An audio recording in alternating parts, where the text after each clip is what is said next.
Malda division के DRM पहुंचे भागलपुर, अधिकारियों संघ की कई बिंदुओं पर चर्चा।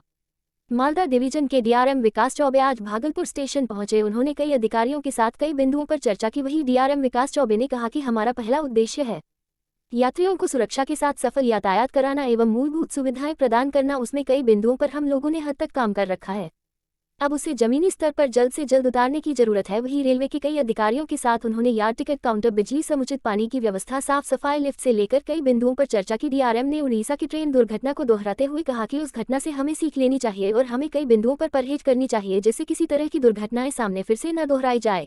मालदा डिवीजन के डीआरएम ने भागलपुर के अलावे कई स्टेशनों का भी निरीक्षण किया। निरीक्षण के दौरान रेलवे के कई अधिकारी व कर्मी मौजूद थे। बाइट विकास चौबे, मालदा डिवीजन के डीआरएम। 15 लोकेशंस पे हमारा जो आर्किटेक्चरल कंसल्टेंट है उन्होंने अपना डिज़ाइन बना करके हमको दे दिया है। 90% डिज़ाइन फाइनलाइज्ड है। 10% ऑन द गो, जैसे जैसे काम चलता रहेगा उसमें इम्प्रूवमेंट का स्कोप छोड़ा गया है। उसके अलावा 15 स्टेशन पे जो सॉफ्ट अपग्रेडेशन का काम है, यानी कि जो फैसाड इम्प्रूवमेंट होना है, जो सर्कुलेटिंग एरिया का काम होना है, जो लाइटिंग होनी है, जो एस्केलेटर्स वगैरह, तो इस सारे के टेंडर्स जो हैं वो फाइनल हो गए हैं और एजेंसीज हमारी फाइनलाइज हो गई हैं। एजेंसीज को इंसेप्शन रिपोर्ट बना करके देना है।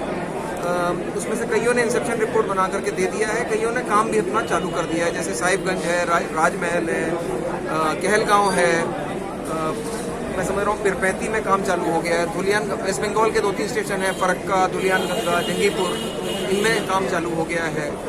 गोड्डा में काम चालू हो गया है। तो इस तरह से अब तेज प्रोसेस से काम चल रहा है। मैं कहूँगा कि मालदा डिवीजन के अधिकारियों ने लगभग सबसे तेज इस काम को किया है और हम लोग पूरी उम्मीद कर रहे हैं कि अगले 7-8 महीने में इस काम को हम कंप्लीट कर देंगे। सबौर में मैं समझता हूँ कि काम फाइनलाइज हो गया है, चालू होने वाला है। ये सारा अमृत तब क्या जाएगा सर? ये सब अमृत भारत स्टेशन स्कीम के तहत है। वर्क सारे सैंक्शन है, फंड हमको मिल चुके हैं, एजेंसी हमने लगा दी है, काम चालू हो गया है। तो आप लोग देखते रहिए, देखिए कुछ सुधार। जल संकट से त्रस्त हबीबपुर क्षेत्र के लोगों ने किया सड़क पर प्रदर्शन। हबीबपुर थाने की पुलिस पर प्रदर्शनकारियों ने लगाया गाली गलौज करने का आरोप। भागलपुर एक तरफ जहां 42 से 43 डिग्री सेल्सियस की तपती गर्मी है, वहीं भागलपुर शहर के कई क्षेत्रों में जल संकट छाया हुआ है। लोग पीने के पानी के लिए त्राहिमाम हैं। जल संकट से त्रस्त हबीबपुर के लोगों ने अपनी मांगों को लेकर मुख्य मार्ग को घंटों जाम कर दिया। प्रदर्शनकारियों ने नगर निगम और भागलपुर प्रशासन से पर्याप्त पीने योग्य पानी उपलब्ध कराने की मांग करते हुए यह प्रदर्शन किया। लोगों ने सड़कों को रस्सी से बांध दिया जिससे आवाजाही बाधित हो गई। तभी घटनास्थल पर पहुंचकर हबीबपुर थाने की पुलिस टीम सड़क जाम को खाली करवाया, जिससे प्रदर्शनकारी काफी नाखुश हो गए और पुलिस के खिलाफ नारेबाजी शुरू कर दी। प्रदर्शनकारियों ने कहा, हम लोग पानी के संकट से जूझ रहे हैं। हम लोग पानी के लिए जिला प्रशासन से और नगर निगम से अपनी मांग कर रहे हैं, लेकिन हबीबपुर थाना की पुलिस आकर हम लोगों के साथ बेरहमी से गाली गलौज करने लगे। महिला, पुरुष, बच्चे सभी थे, सबों के साथ गाली गलौज करना शुरू कर दिया। साथ ही प्रदर्शनकारियों ने कहा कि पुलिस ने हॉकी स्टिक निकालकर मारने की भी चेतावनी देने लगे। आखिर हम लोग अपनी मांग कैसे जाहिर करें? गाली गलौज करना पुलिस के लिए कहां तक सही है? पहली बार तो ना टंकी बंद, ना मोटर चलाता, ना पानी। लेडीज लोग सब खड़ी हुई थी नहा में, टोटल लेडीज खड़ी हुई थी। पुलिस की गाड़ी उधर से आई हबीबपुर थाना, तो उसको गाली, सब लेडीज को गाली दिया, बोला हॉकी से मारेंगे। तो गलत है कि नहीं भैया? है कि नहीं गलत? बोलिए, चाहते हैं उसको या पहले माफी मांगे या सस्पेंड करें। लेडीज को गाली, लेडीज को ये पुलिस वाले को हक है गाली देने का, मारने का। पानी का समस्या कब से है? पानी का 4 महीने से 4 महीने से। हाँ, मोटर जला है कि मोटर जला है, फिर पानी भाग गया है। पानी सही से चलाता भी नहीं कोई। तुमसे पूछ रहे हैं,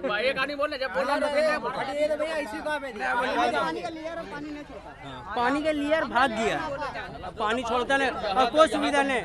वार्ड तो होगा जी हाँ, उसको बोला तो गया, सबको बोला गया ना। क्या बोलता है? कोई एक्शन नहीं है ना, कोई एक्शन नहीं। क्या नाम हुआ? सोनू।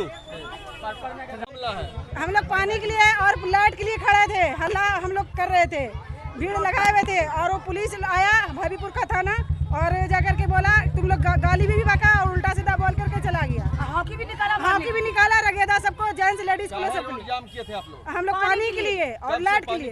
4 दिन से। जी हाँ। मोटर खराब है? नहीं, मोटर तो बताएगा तो बंद करके भागा हुआ है। कहाँ है नहीं है पता नहीं। जो चलाता है वो नहीं है, भागा हुआ है।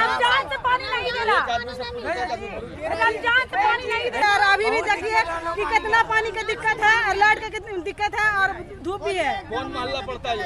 हबीबपुर। हबीबपुर। जी। क्या नाम हुआ आपका? मेरा भी फरजाना। उधर से आया गाड़ी, तो गाड़ी आया थाने की गाड़ी, तो वो गाली देने लगा। गाली देने का हॉकी निकालने लगे, सबको डंगा देंगे, सब पर केस कर देंगे। हाँ, तो हम लोग माँ बहन को गाली दिया, तो माँ दरोगा गाली दिया, समझा? वो गाली कहे दिया, डंडा निकाल के मारने लगा। तो उसकी मारने की औकात क्या थी? हम लोग की पानी की तकलीफ थी, तो हम लोग रोड पर खड़े हुए थे। हाँ? भागलपुर में अपार्टमेंट से गिरने से एक व्यक्ति की मौत हो गई। बताया जा रहा है कि 34 वर्षीय रोशन पोस्ट ऑफिस के पास कृष्णम अपार्टमेंट में 3 मंजिला पर प्लम्बर का काम कर रहा था, जहां रोशन का बैलेंस बिगड़ा और वो ऊपर से सीधा नीचे सर के बल गिर पड़ा, जिससे मौके पर ही उसकी मौत हो गई। आपको बता दें कि अपार्टमेंट की तरफ से मजदूर को कोई सेफ्टी किट नहीं दी गई थी। कहीं न कहीं बड़ी लापरवाही कह सकते हैं, क्योंकि इसी लापरवाही की भेंट चढ़ गया एक मजदूर। वही परिवार वालों का रो रो कर बुरा हाल है। परिवार के लोग अपार्टमेंट मालिक से मुआवजे की भी मांग कर रहे हैं। घटना तो सर उसको झुलवा पे काम कर रहा था ये, झूला नीचे लटका हुआ था। अच्छा। और हम लोग रस्सा पकड़ के नीचे थे। हाँ। और हम लोग को इतना छज्जा था, दीवार बना हुआ था छत पे। हाँ। हम लोग रस्सा पकड़ के इसका नीचे पकड़ के। हाँ। अब नीचे कैसे हो गया मिस्टेक, हम उसको देख नहीं पाए। सेफ्टी बेल्ट नहीं लगा हुआ था। नहीं लगा था। क्या नाम है आपका? पप्पू यादव। बिहार में भीषण गर्मी का प्रकोप जारी है। मौसम विभाग की रिपोर्ट पर सूबे में हीटवेव को लेकर सरकार ने अलर्ट भी जारी किया है। वहीं इस चिलचिलाती धूप और तपती गर्मी में भी अमूमन लोगों को कामकाज या छात्रों को पढ़ाई के लिए बाहर निकलना पड़ता है। भागलपुर में नगर निगम की ओर से शहर के विभिन्न इलाकों में लोगों के लिए शुद्ध पेयजल की व्यवस्था की गई है, लेकिन अपने टूल मूल रवैये के लिए चर्चित निगम की इस पहल का धरातल पर इसका कोई असर देखने को नहीं मिल रहा है। कुछ चौक चौराहे ऐसे हैं जहां पानी पीने के लिए जार तो रखा हुआ है, लेकिन उसमें पानी ही नहीं है। इस भीषण गर्मी में भी लोगों पानी पीने को नहीं मिल रहा है। इस मसले पर जब जांच पड़ताल की तो कुछ चौक चौराहों पर पेयजल की व्यवस्था नहीं दिखी, लोग प्यासे ही लौटते दिखे। हालांकि इस मसले पर उप महापौर प्रोफेसर डॉक्टर सलाउद्दीन हसन बातचीत करने के दौरान उन्होंने बताया कि शहर में तपती गर्मी है, मजबूरन लोग सड़क पर बाहर तो निकल रहे हैं, लेकिन गर्मी से समस्या न हो इसके लिए निगम के द्वारा चौक चौराहों पर पानी की व्यवस्था की गई। वहीं मनाली चौक पर पेयजल की आपूर्ति नहीं होने पर उन्होंने मामले की गंभीरता को देखते हुए फौरन संज्ञान लिया और जिन जिन चौराहों पर पानी की व्यवस्था में कमी दिखी वहां फौरन पानी की व्यवस्था कराने को लेकर चौराहों पर जो पेयजल की व्यवस्था की गई है, तो कई जगहों पर जो है अभी पानी जो है वो नहीं हो पा रहा है, इससे लोगों को समस्या हो रही है। इसके लिए निगम क्या कुछ करेगा? जहाँ तक समस्या हम लोग के संज्ञान में आएगा तो उसको वहाँ पूर्ति कराई जाएगी। और ऐसा हमारे संज्ञान में तो नहीं आया कि किस चौक चौराहे पर अभी ज़रूरत है या वहाँ पर नहीं लग पाया है, तो नगर आयुक्त साहब से बात करके वहाँ पर लगवाने का प्रयास किया जाएगा। ये लेकिन संज्ञान में आना चाहिए कि ये मनाली चौक जो है सर, वो वहाँ ज़्यादातर छात्र छात्राएँ पढ़ने के लिए जाते हैं।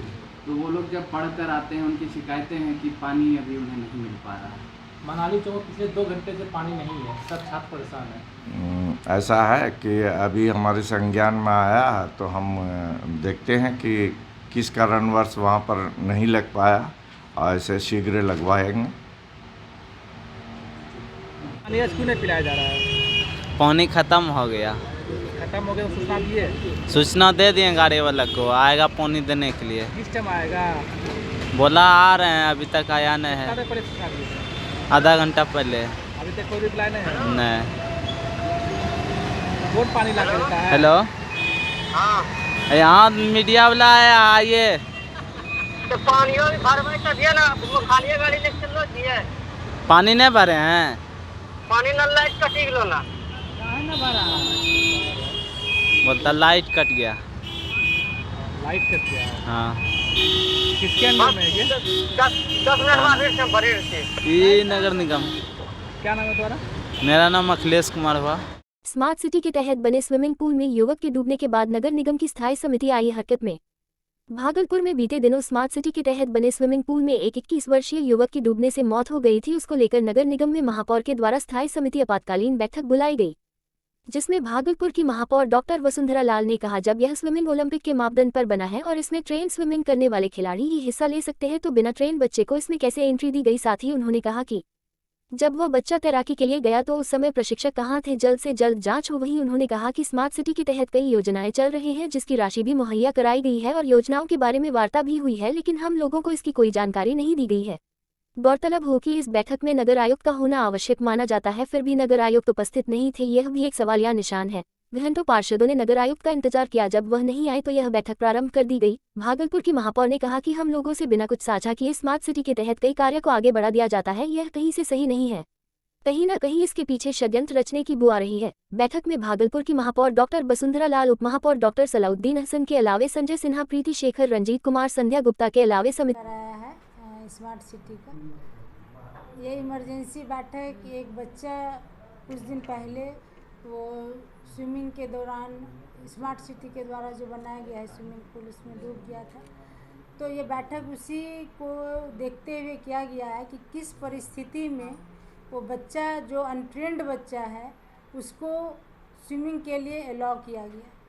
तो इसी के मद्देनज़र हम लोगों ने यहाँ बैठक किया है। जो स्विमिंग पूल के संचालक हैं उससे हम लोग स्पष्टीकरण मांगेंगे कि आप बताएं कि किस परिस्थिति में बच्चों को अलाउ किया।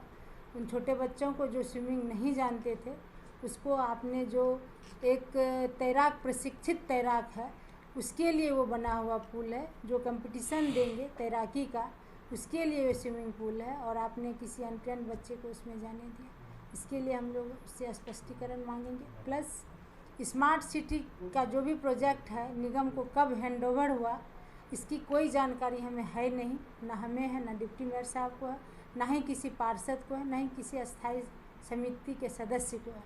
तो ये जानकारी हमें चाहिए कि ये कब हैंडओवर हुआ और कितना प्रोजेक्ट हैंडओवर हुआ है। ये सारी जानकारी की हम लोगों ने आज बैठक किया है और हमें लगता है कि हमको तिलका मांझी भागलपुर विश्वविद्यालय के एफिलिएटेड शिक्षक व कर्मी बैठे अनिश्चितकालीन धरने पर। एफिलिएटेड शिक्षक व कर्मियों ने कहा, अनुदान की राशि 1 महीने हो गए लेकिन कुलपति की मनमानी से यह पेमेंट अभी तक नहीं किया गया है जारी। भागलपुर। तिलका मांझी भागलपुर विश्वविद्यालय प्रदर्शनकारियों का अड्डा बना रहता है। कोई भी ऐसा दिन नहीं होता जिस दिन विश्वविद्यालय में प्रदर्शनकारी अपनी मांगों को लेकर प्रदर्शन न करे, चाहे यहाँ के छात्र छात्राओं का प्रदर्शन हो, शिक्षकों का प्रदर्शन हो या कर्मियों का प्रदर्शन, यह निरंतर चलता रहता है। आज भी ऐसा ही कुछ मामला विश्वविद्यालय के सामने नजर आया। आज तिलका मांझी भागलपुर विश्वविद्यालय के अंतर्गत सभी एफिलिएटेड कॉलेजों के शिक्षक व कर्मी अनिश्चितकालीन हड़ताल पर चले गए हैं। TMBU के अंतर्गत एफिलिएटेड कॉलेज के शिक्षक और कर्मचारी आज से अनिश्चितकालीन धरने पर बैठ गए हैं। धरने पर बैठे शिक्षकों का कहना है कि विश्वविद्यालय के अंतर्गत 10 एफिलिएटेड कॉलेज है। वही बिहार सरकार के द्वारा 2013-16 का अनुदान विश्वविद्यालय में आए 3 माह से भी अधिक का समय हो गया है, लेकिन विश्वविद्यालय के कुलपति के मनमानी के कारण आज तक अनुदान की राशि एफिलिएटेड कॉलेजों को नहीं दी गई। कई बार शिक्षक से लेकर एफिलिएटेड कॉलेज के प्रिंसिपल तक विश्वविद्यालय की लगातार चक्कर काटकर जब हार गए तब जाकर इन लोगों ने अनिश्चितकालीन धरने का ऐलान किया और आज से यह लोग अनिश्चितकालीन धरने पर बैठ गए हैं। प्रदर्शनकारी एफिलिएटेड शिक्षकों व कर्मियों का साफ तौर पर कहना है कि यहाँ के कुलपति प्रोफेसर जवाहरलाल के द्वारा मनमानी की जा रही है, जिसके कारण इन्हें अनुदान की राशि नहीं मिल रही है। शिक्षकों का कहना है कि अगर 3 दिन के अंदर अनुदान की राशि नहीं दी जाती है तो यह लोग विश्वविद्यालय में अनिश्चितकालीन के लिए तालाबंदी कर देंगे। वही विश्वविद्यालय के कुलसचिव ने इस विषय में सफाई देते हुए कहा कि कुलपति के द्वारा एफिलिएटेड कॉलेज के शिक्षकों एवं कर्मियों को एक फॉर्म भरने का आदेश दिया है, जिसके जमा होने के बाद इन्हें सरकार के द्वारा भेजी गई अनुदान की राशि जल्द ही दे दी जाएगी। अब सवाल यह उठता है कि अभी तक विश्वविद्यालय में किस तरह से अनुदान की राशि दी जा रही थी। इससे पहले तो ऐसा कुलपति महोदय की भी इच्छा है कि उसका भुगतान जल्द से जल्द। ये प्रोफार्मा क्या पहले भी दिया जाता था या पहली बार इस तरह की का? पहले भी राज्य सरकार का प्रोफार्मा रहता था साथ में हायर एजुकेशन का, तो उसी ढंग का प्रोफार्मा विश्वविद्यालय के द्वारा दिया गया है जो भर कर देना है। इन लोगों का कहना है कि प्रोफार्मा जो है वो इस ढंग का पहले कभी नहीं मिला था। तो ये पहली बार हो रहा है सर? क्या नया नियम बनाया गया है? क्या नया नियम नहीं बनाया गया। कुलपति महोदय का कहना है कि चूँकि हैवी अमाउंट है इसलिए पहले भी तो हैवी अमाउंट आया करता था, लेकिन पहले भी दिया गया है। फिर ये नया जो नियम लागू किया गया है क्या राजभवन का निर्देश है या राज्य सरकार का या विश्वविद्यालय का? राज्य सरकार का दिशा निर्देश तो उसमें लगा हुआ है और उसी का अनुकरण करते हुए विश्वविद्यालय के द्वारा दिया गया है। माननीय कुलपति महोदय के द्वारा ऐसा कहा गया है कि ये सब परफॉर्मा भर के दीजिए और जैसे ही वो फुलफिल करेंगे या जैसे ही राजभवन से या राजभवन सचिवालय से या हायर एजुकेशन से दिशा निर्देश आएगा, हम लोग 1-2 दिन में भुगतान कर देंगे, कोई प्रॉब्लम नहीं है। नाथनगर के बेलखोरिया पंचायत के मुखिया के घर में घुसकर बदमाशों ने हथियार के बल पर की मारपीट, मांगी 20 लाख रुपए रंगदारी, नहीं देने पर दी पूरे परिवार को जान से मार देने की धमकी। बिहार में मुखिया के ऊपर जानलेवा हमले और उसकी हत्या होना अब आम बात हो गई है। मामला भागलपुर जिले के नाथनगर प्रखंड क्षेत्र के बेलखोरिया पंचायत का है, जहां बेलखोरिया पंचायत की मुखिया अंजना देवी के घर में हथियार से लैस होकर इलाके के ही कुछ बदमाश घुसते हैं और बदमाशों द्वारा हथियार के बल पर न केवल महिला मुखिया के साथ मारपीट की जाती है, बल्कि जब उसका पति ब्रजकिशोर सिंह वहां आता है तो उसके ऊपर हथियार तानकर उससे 20 लाख रुपए रंगदारी की मांग की जाती है। नहीं देने पर पूरे परिवार को जान से मारने की धमकी बदमाश दे जाते हैं। मुखिया अंजना देवी ने बताया कि इलाके के बदमाश सिंटू यादव और सिटी यादव के साथ कुछ अज्ञात लोग भी थे। वहीं मामले को लेकर मुखिया अंजना देवी ने मधुसूदनपुर ओपी में आवेदन देकर अपनी और अपने परिवार की जान माल की सुरक्षा की गुहार लगाई है। मुखिया ने कहा है कि सभी बदमाश आपराधिक छवि का है और कई बार जेल भी जा चुका है। मेरे साथ कभी भी अनहोनी हो सकती है। वहीं घटना के बाबत मधुसूदनपुर थाने की पुलिस मामले की छानबीन में जुट गई है। घर पे बोला कि सर हथियार सटा के बोला कि पैसा 20 लाख दो, नहीं तो जान से मार देंगे। अच्छा, उस जगह हम बोले कि क्या बात है। कौन दिया था आपको धमकी? सीटू यादव। कहाँ का है? गुलाव का। अच्छा, सीटू यादव और उसके साथ सीटू यादव। क्या दुश्मनी थी आपका? दुश्मनी कुछ नहीं है। अच्छा, 2 दिन पहले धमकी भी दे दिया मेरे पति को। अच्छा, और लास्ट दिन यहाँ द्वार पे चढ़ के आगे घर में बोल दिया कि ऐसा तो से मार देंगे। हम बोलने लेकिन बाल घसीट के नीचे गिरा दिया। बाल घसीट के आपको नीचे कर दिया? गिरा दिया, हाँ। अच्छा, चिल्लाने लगा, बच्चा बुतरू सब रोने लगा घर में। अच्छा, और बोला कि जाओ जल्दी पैसा लो, नहीं तो मार देंगे जान से। फिर वो पति नहीं थे आपके यहाँ पे? हाँ था, पति यहीं थे। पति को बोल रहा था उस जगह हम बोलने लगे। अच्छा, किस तरह का कर रहे हो? अच्छा, बस तो आपको हाँ बाल घसीट के नीचे गिरा दिया? हाँ, और हथियार लेस था पूरा एकदम, वो कुछ भी कर सकता था उस टाइम में। अच्छा, इच्छा था, इसलिए हम थाना गए वहाँ आवेदन देने। उनको बोले कि हमको आश्वासन चाहिए, हम कैसे रहेंगे। तो आप क्या चीज़ का मांग किया है वहाँ से? सुरक्षा गार्ड चाहिए। सुरक्षा गार्ड चाहिए? हाँ, अच्छा, घर पे यहाँ अकेले मकान है, गाँव में नहीं है। अच्छा, बाहर में है। तो फिर धमकी मिला आपको? 3 दिन मिल गया। 3 दिन मिल गया? लास्ट बार हम गए हैं थाने। अच्छा, लास्ट बार में पहले हो गया है। अच्छा, पति के साथ। फिर तीसरे दिन मेरे मकान पे आ गया। अच्छा, 4 आदमी बैठा है द्वार पे, सबके सामने है। सोना में ना आया है। अच्छा, अगल बगल से भी आदमी आया। आपका नाम? अंजना देवी। कौन पंचायत का मुखिया? बेलखोरिया पंचायत। बेलखोरिया पंचायत। कौन प्रखंड है? नाथनगर प्रखंड है। पति का नाम? ब्रजकिशोर। थाना? थाना मधुसूदनपुर। और वो कहाँ का रहने वाला है? गुलाव। दोनों गुलाव है क्या है? अच्छा, सिंटू यादव और सीटू यादव। अच्छा, तो क्या बोला, मतलब नहीं दीजिएगा तो पैसा क्या करेगा? फिर मारने का धमकी दिया? हाँ, पैसा 20 लाख दो, नहीं तो जान से मार देंगे। अच्छा, ठीक, सामान के साथ। ठीक।